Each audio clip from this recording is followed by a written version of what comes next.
Imagine sitting at your kitchen table, staring at a chunk of extra cash. Maybe you got a bonus at work, maybe you received an inheritance, or maybe you finally reached a point where you have a few $100s of breathing room in your budget every single month. You look at your mortgage statement, you look at your investment portfolio, and you ask yourself the ultimate financial question, the one that has sparked endless debates among financial advisors, the one that keeps homeowners awake at night, and the one that literally holds the key to millions of dollars in your retirement. Should you pay off your mortgage, or should you invest that money instead? It seems like a simple math problem, right? But if you make the wrong choice here, you could be leaving hundreds of thousands of dollars on the table, or worse, leaving yourself completely exposed to a financial disaster. Today, we are going to settle this debate once and for all. We are going to strip away the emotions, look blindly at the math, dive deep into the United States tax code, and reveal the absolute truth about what you should do with your hard-earned money. By the end of this video, you will know exactly which path is mathematically and psychologically right for you.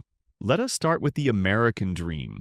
For decades, we have been told that the ultimate symbol of financial success is owning your home free and clear. The idea of holding a mortgage-burning party is baked into our culture, and honestly, it makes sense why our grandparents thought this way. In the 1980s, mortgage interest rates in the United States peaked at over 18%. 18%! If you had an 18% mortgage, paying it off wasn't just a good idea, it was a financial emergency. Every extra dollar you put toward that loan was guaranteeing you an 18% return on your money, completely risk-free. You cannot find guaranteed returns like that anywhere in the stock market. But the world has changed, the economy has changed, and the rules of wealth building have completely flipped upside down. If you locked in a mortgage during the pandemic at 2, 3, or even 4%, you are holding on to the cheapest money you will ever have access to in your entire life. Even at today's rates of 6 or 7%, the math completely changes when you compare it to the historical power of the United States stock market. Let us break down the exact mathematics of paying off your mortgage. When you make an extra payment on your principal, you are effectively earning a guaranteed return equal to your mortgage interest rate. If your rate is 5%, paying down that debt gives you a guaranteed 5% return. There are no market crashes to worry about, no corporate earnings reports to stress over, and no sequence of returns risk. It is a mathematical certainty. Furthermore, every time you chip away at that principal, you are shrinking the amount of interest you owe in the future.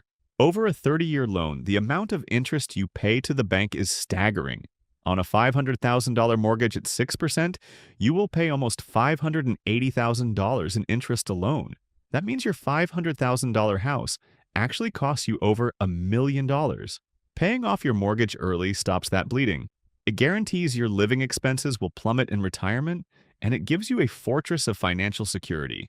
If you lose your job, the bank cannot take your house if you don't owe them a dime.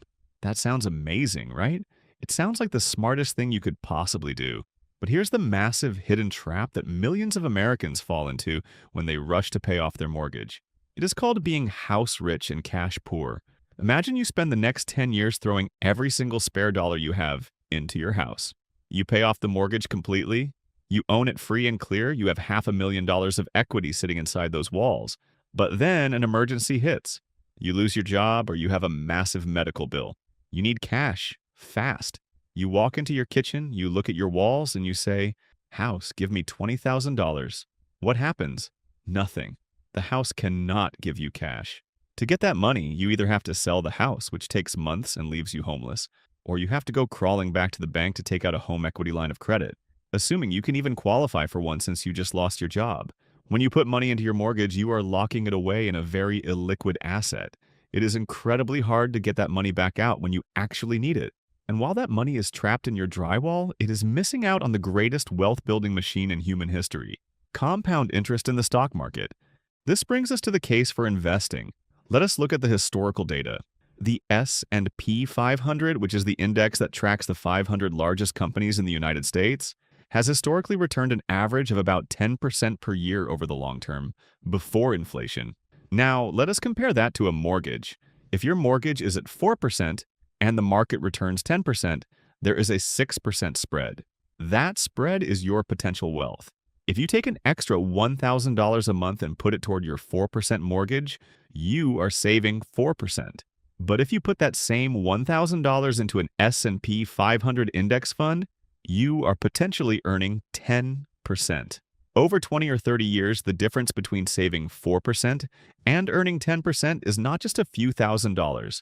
It is hundreds of thousands and often millions of dollars. Let us run a real-world scenario. You have a $300,000 mortgage at 4.5% for 30 years. You have an extra $500 a month. If you put that $500 toward the mortgage, you will pay off the house 13 years early and save about $82,000 in interest. That is a massive win.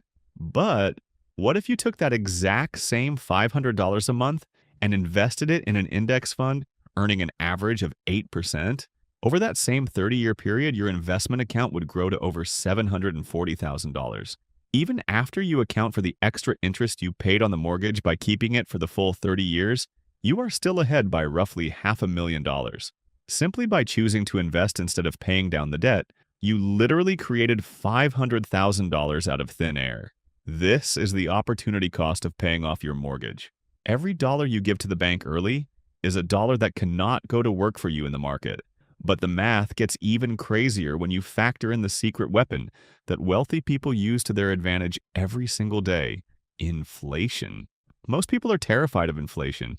It makes groceries more expensive, it makes gas more expensive, and it eats away at the purchasing power of your savings. But if you have a fixed-rate mortgage, inflation is actually your best friend. Why? Because your mortgage payment never changes, but the value of the dollars you use to pay it goes down.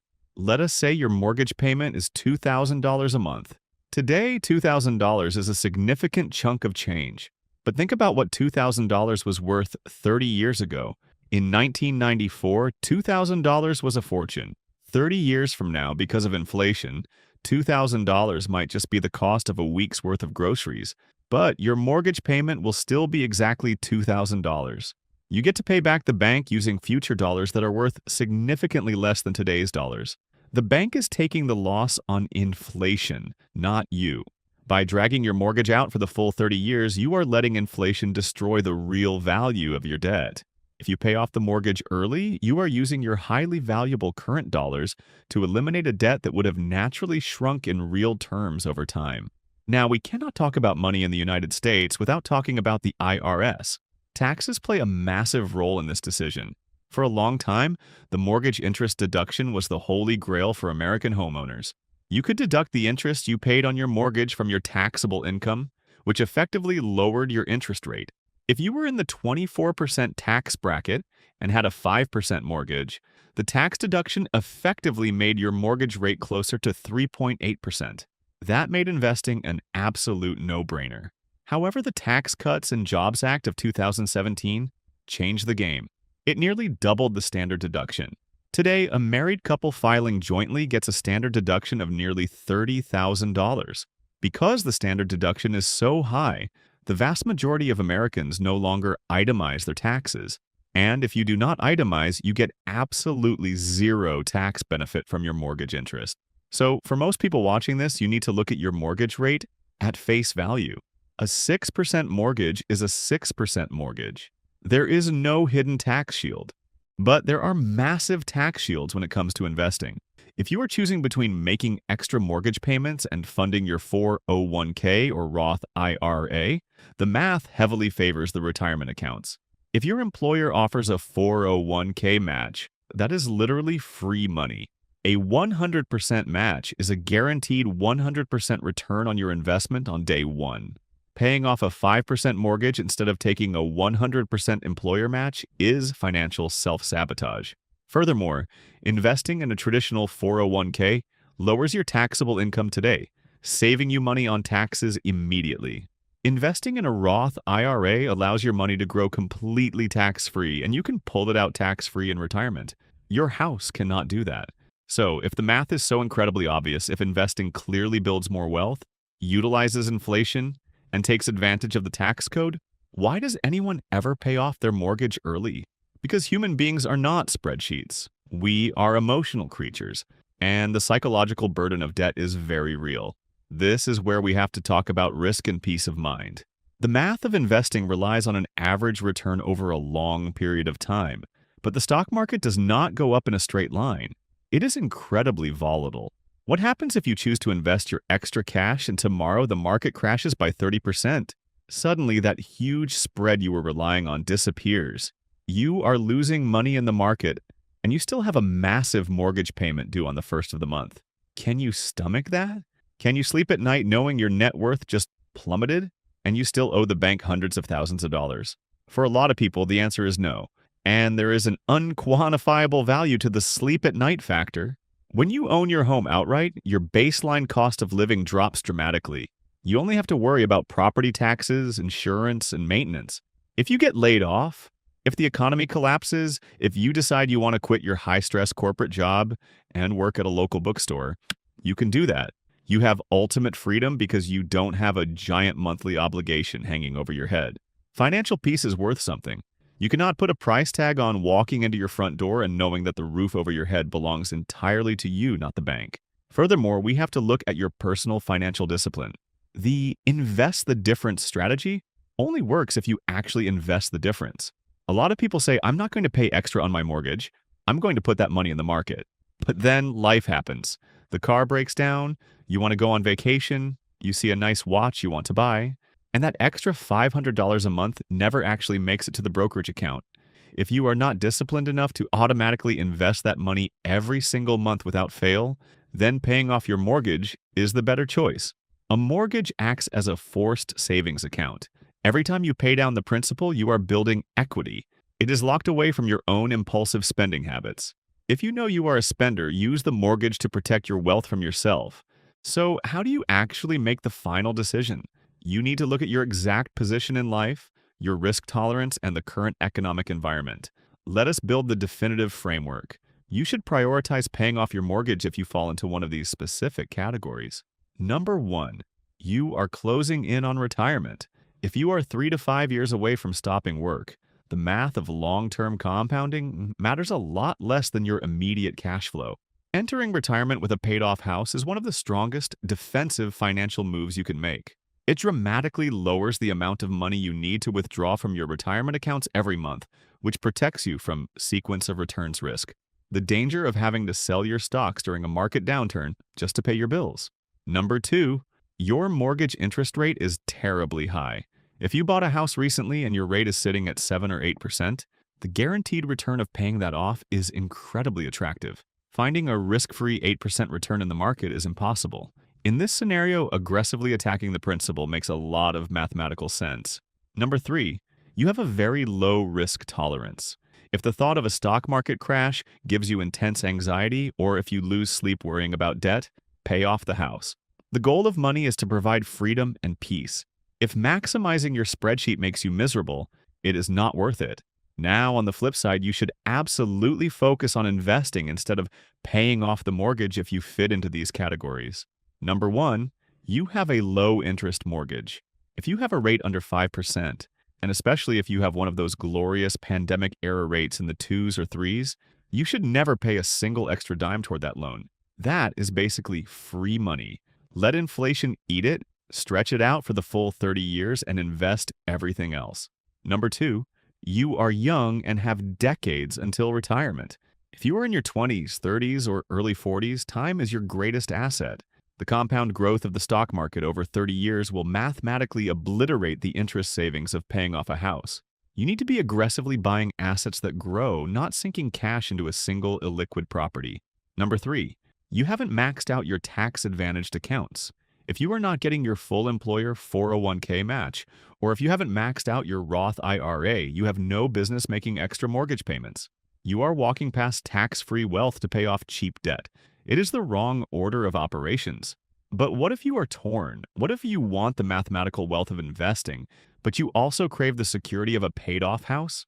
The good news is this doesn't have to be a black and white, all-or-nothing decision. The wealthiest people utilize a hybrid approach to get the best of both worlds. The first hybrid strategy is the 50-50 split. If you have an extra $1,000 a month, put $500 toward the mortgage principal and invest the other $500 into an S&P 500 index fund. You are hedging your bets. You are shortening the life of your loan, guaranteeing some interest savings, and building peace of mind, while simultaneously keeping your foot on the gas in the stock market to build long-term liquid wealth. The second hybrid strategy is investing the money in a taxable brokerage account, with the specific goal of paying off the house in one massive lump sum later. Instead of giving the bank an extra $500 a month, you invest it. You let it grow at market rates. Then, in 10 or 15 years, when the balance of that investment account eclipses the remaining balance on your mortgage, you have a choice.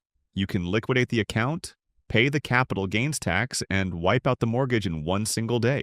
Or you might look at that massive investment account, realize how much money it's making you, and decide to just let it ride. This gives you ultimate flexibility. You are building the power to pay off the house at any moment, without locking your cash away in the equity. There is also a powerful tool that very few homeowners know about called mortgage recasting. Let's say you come into a lump sum of money, maybe $50,000, and you want to lower your monthly risk, but you don't want to refinance and lose your low interest rate. You can put that $50,000 toward the principal and ask the bank to recast the loan. For a small fee, usually a few $100s, the bank will recalculate your monthly payment based on the new, lower principal balance, keeping your original interest rate and timeline intact. This instantly drops your required monthly payment, drastically improving your monthly cash flow while still leaving you with money to invest elsewhere. Ultimately, the debate between paying off your mortgage and investing is not just a math equation. It is a deeply personal alignment of your financial goals, your risk tolerance, and your timeline. If you want the absolute highest net worth on the day you die, the math says you should stretch your mortgage out as long as possible. Let inflation devalue the debt and aggressively invest every spare dollar into the stock market. You become the master of arbitrage, earning the spread between your low interest rate and the market's high return. But if you want ultimate security, if you want a life completely free of the banking system, and if you want the lowest possible living expenses so you can weather any economic storm, then burning that mortgage is the ultimate victory. Stop looking for a universal right answer, because there isn't one. There is only the right answer for you. Look at your interest rate. Look at your retirement timeline. Look at your 401k match. Make the decision that aligns with the life you want to build. Stick to the strategy relentlessly and watch your wealth grow.